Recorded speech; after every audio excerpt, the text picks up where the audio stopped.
Hello friends, इस आपका YouTube channel पर स्वागत है।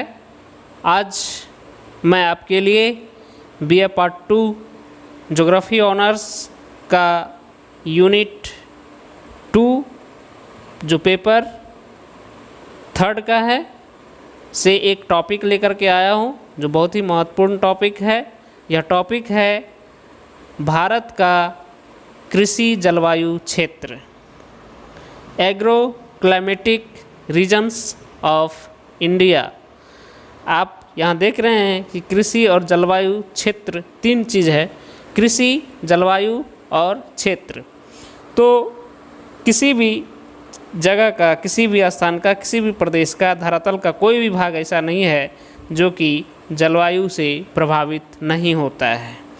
चाहे वह मानव का जीवन हो, उसका आवास हो, उसका रहन सहन हो, उसका खान पान हो, हर एक रूप में जलवायु से प्रभावित होता है। इसी तरह से कृषि भी जो है जलवायु से प्रभावित होता है, क्योंकि जलवायु का जो महत्वपूर्ण घटक है तापमान, वर्षा, आर्द्रता इत्यादि, यह मिट्टी की प्रकृति, फसल की प्रकृति, फसलों के प्रारूप इत्यादि को बहुत हद तक प्रभावित करता है। इवन कि आप देखेंगे कि फसलों का जो वर्धन काल है वह भी जलवायु से निर्धारित होता है और जलवायु से ही फसलों का अलग अलग जो है ऋतु के अनुसार बोया जाता है, लगाया जाता है। इसलिए कृषि जलवायु क्षेत्र के बारे में जानना आपके लिए बहुत ही महत्वपूर्ण है। कृषि जलवायु क्षेत्र के बारे में जानने से पहले आपको कृषि जलवायु क्षेत्र किसे कहते हैं यह जानना आवश्यक है। तो एक कृषि जलवायु क्षेत्र प्रमुख जलवायु के संदर्भ में एक भूमि की इकाई है जो एक निश्चित सीमा के अंदर फसलों की किस्मों एवं जोतने वालों के लिए उपयुक्त होती है। इसका उद्देश्य प्राकृतिक संसाधनों और पर्यावरण की स्थिति को प्रभावित किए बिना भोजन, फाइबर, चारा और लकड़ी से मिलने वाले ईंधन का उपलब्धता को बनाए रखना एवं इन क्षेत्रीय संसाधनों का वैज्ञानिक प्रबंधन करना है। एक कृषि पारिस्थितिकी क्षेत्र जलवायु मुख्यतः मिट्टी के प्रकार, फसल की उपज, वर्षा, तापमान और पानी की उपलब्धता, वनस्पति के प्रकार को प्रभावित करने वाले कारकों के संदर्भ में समझा जाता है। कृषि जलवायवीय योजना का लक्ष्य प्राकृतिक और मानव निर्मित उपलब्ध दोनों ही संसाधनों का अधिक वैज्ञानिक रूप से उपयोग करना है। भारत में यदि देखें तो कृषि जलवायु क्षेत्रों की जो बांटा गया है उसका जो है योजना क्या है, वो अलग अलग किस रूपों में बांटा गया है। तो इस संदर्भ में जब हम देखते हैं तो पाते हैं कि 329 लाख हेक्टेयर भौगोलिक क्षेत्र के साथ देश कृषि जलवायु स्थितियों की एक बड़ी जटिल संख्या को प्रस्तुत करता है। देश में कृषि जलवायवी जानकारी प्रस्तुतिकरण के लिए अब पर्याप्त आंकड़े उपलब्ध हैं। मिट्टी, जलवायु, भौगोलिक और प्राकृतिक वनस्पति के संबंध में वैज्ञानिक आधार पर वृहत स्तरीय योजना निर्माण के लिए प्रमुख कृषि पारिस्थितिकी क्षेत्रों को चित्रित करने के लिए अनेक प्रयास किए गए हैं, जिसे हम इस प्रकार समझ सकते हैं। पहला, योजना आयोग द्वारा निर्धारित कृषि जलवायु क्षेत्र। दूसरा, राष्ट्रीय कृषि अनुसंधान परियोजना के तहत कृषि जलवायु क्षेत्र। तीसरा, मृदा सर्वेक्षण एवं भूमि उपयोग योजना राष्ट्रीय ब्यूरो द्वारा निर्धारित कृषि पारिस्थितिकी क्षेत्र।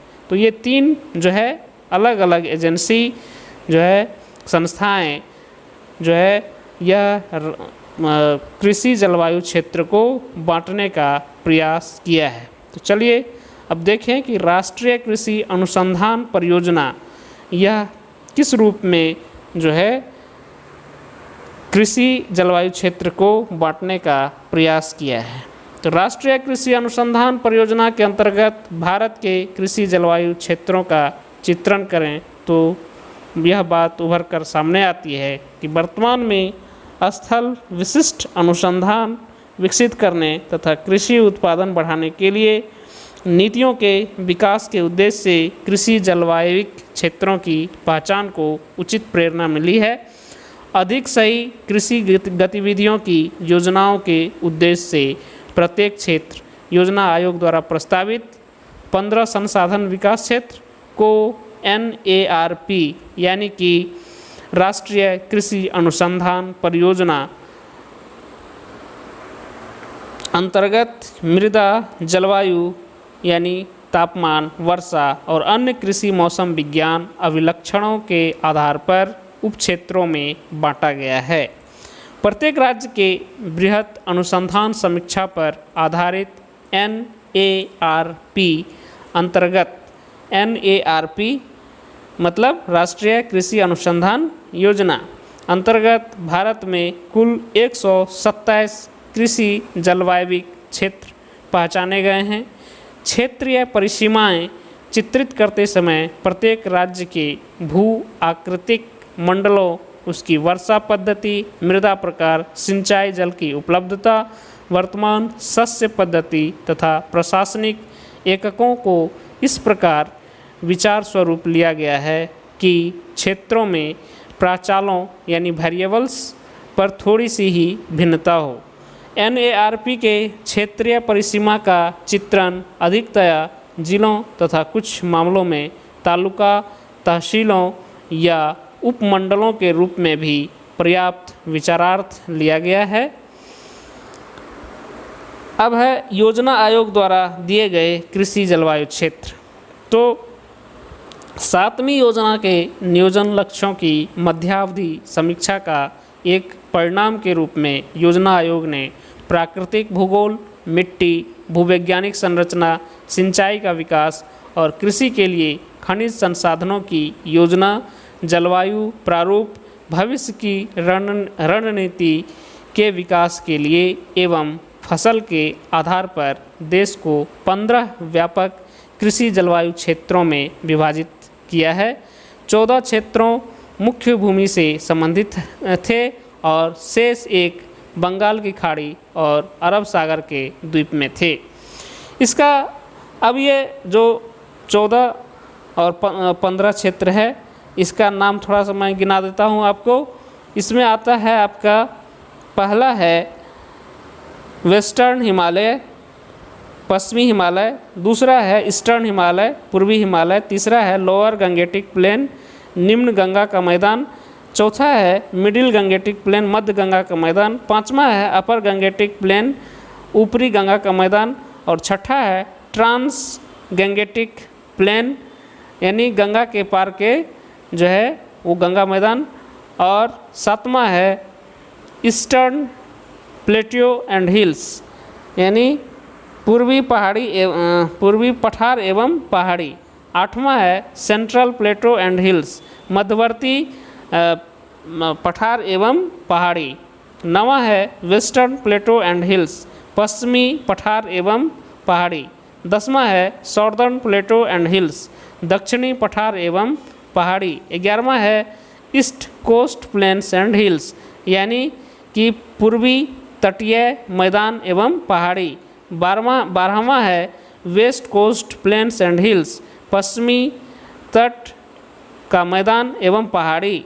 13वां है Gujarat plains and hills, Gujarat का मैदान एवं पहाड़ी।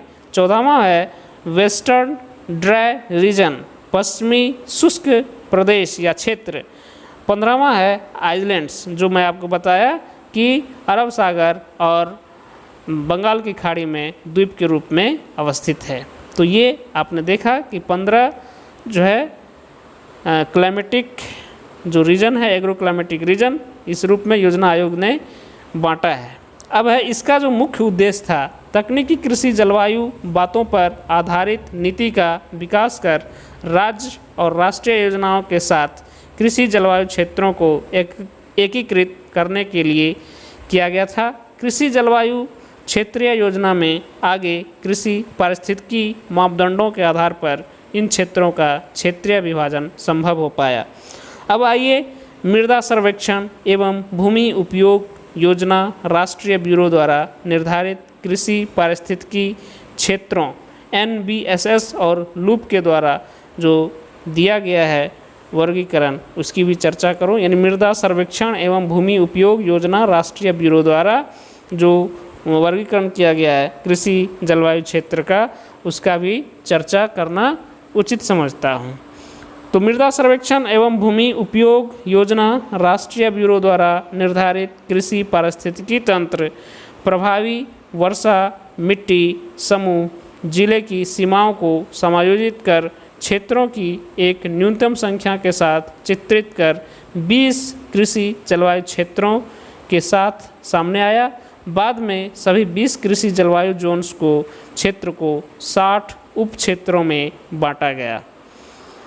अब ये जो है 20 जलवायु क्षेत्र कौन से हैं, तो इसकी चर्चा करूं तो पहला है पश्चिमी हिमालय, दूसरा है पश्चिमी मैदान कच्छ और कठियावाड़ प्रायद्वीप का हिस्सा, तीसरा है दक्कन पठार, चौथा है उत्तरी मैदान और केंद्रीय उच्च भूमि सहित अरावली, पांचवा है केंद्रीय मालवा उच्च भूमि गुजरात के मैदान और कठियावाड़ प्रायद्वीप, छठा है दक्कन पठार गर्म अर्धशुष्क इको क्षेत्र, सातवां है डेक्कन यानी कि तेलंगाना पठार और पूर्वी घाट, आठवां है पूर्वी घाट तमिलनाडु के पठार और डेक्कन यानी कर्नाटक का भाग, नवा है उत्तरी सादा गर्म उप आर्द्र सूखा इको क्षेत्र, 10वां है केंद्रीय उच्च भूमि यानी मालवा का क्षेत्र, बुंदेलखंड और पूर्वी सतपुरा, ये केंद्रीय उच्च भूमि के अंतर्गत मालवा बुंदेलखंड और पूर्वी सतपुरा का क्षेत्र आता है। 11वां है पूर्वी पठार जो छत्तीसगढ़ गर्म उप आर्द्र इको क्षेत्र है, 12वां है पूर्वी छोटा नागपुर पठार और पूर्वी घाट, 13वां है पूर्वी सादा, 14वां है पश्चिमी हिमालय, 15वां है बंगाल और असम के मैदान, 16वां है पूर्वी हिमालय और 17वां है उत्तर पूर्वी हिल्स पूर्वांचल, 18वां है पूर्वी तटीय सादा और 19वां है पश्चिमी घाट और तटीय मैदान, और अंतिम जो है वह अंडमान निकोबार और लक्षद्वीप के द्वीप हैं। और ये जो मैं आपको बताया जो 15वां 20 भाग में कृषि जलवायु क्षेत्र में बांटा गया, किसके द्वारा बांटा गया है, तो मृदा सर्वेक्षण एवं भूमि उपयोग योजना राष्ट्रीय ब्यूरो के द्वारा। और यह जो स्रोत है जो 20 भाग में बांटा गया है, यह स्रोत कृषि मौसम विज्ञान विभाग भारत सरकार के द्वारा लिया गया है। तो यह पूरा आज मैं आपको बताया कि कृषि जलवायु क्षेत्र जो है वो भारत का किस तरह से अलग अलग संस्थाओं के द्वारा अलग अलग एजेंसी के द्वारा बांटा गया है, और इस तरह से आपने भारत का कृषि जलवायु क्षेत्र का अध्ययन किया। उम्मीद करता हूँ छात्रों कि आप इस टॉपिक को भलीभांति समझ गए होंगे, और यदि आपको फिर भी समस्या हो रही है समझने में तो आप स्वाध्याय करेंगे, और तब भी यदि समझ में नहीं आती है तो आप संपर्क करेंगे और फिर मैं आपको पुनः समझाने का प्रयास करूंगा। जहां जो दिक्कत होगी उसको फिर से मैं चर्चा करूंगा। मिलता हूं फिर आपसे एक नए टॉपिक के साथ, तब तक के लिए धन्यवाद।